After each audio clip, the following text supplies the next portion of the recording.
conspiracy theorist.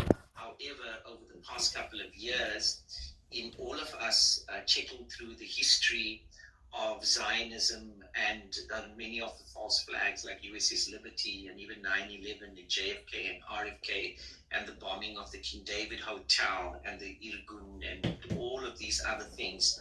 I mean, if that's the normal playbook, it's not something that one can entirely throw out. However, there's also a common sense that must be applied to this incident. It's a father and son. It could be, just some kind of a lone crusade or whatever it is.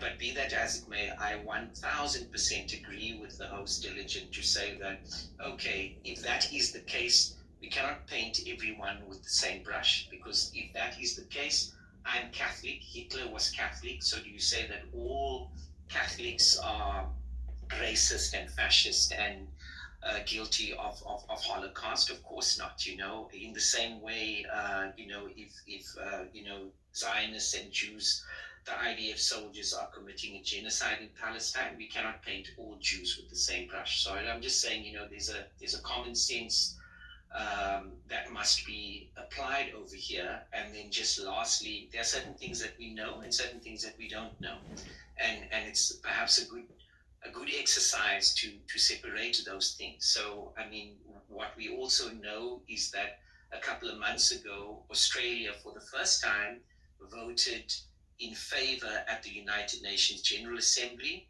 for granting Palestine statehood. And immediately thereafter, Netanyahu issued a statement to say that Australia is going to pay for this. He didn't say it in those words, but he certainly sent out a very threatening message in that regard. He also said... I must interject you for this disinformation that you are spreading. Okay, so what we know is that the attackers were Arabic Muslims. We know that. We know the victims were primarily Jewish people, but they were indiscriminately killing anybody who was not Arabic. Okay, it was an event that was a white event, that was a Western civilization event, and they were attacking it specifically as a wider scale conflict that is against Western civilization and the people who produce Western civilization. The same way. Hold on. For the objectives there's no motive or ideology. Even mention for fucking 1 minute. What is it that I ever said about Encounter, you lying piece of shit Puerto Rican? Welcome KC2 to the room. Welcome AI Music to the room. Peace and blessings to the room. Grand Rising, Great Phoenix. Hello, Stereo.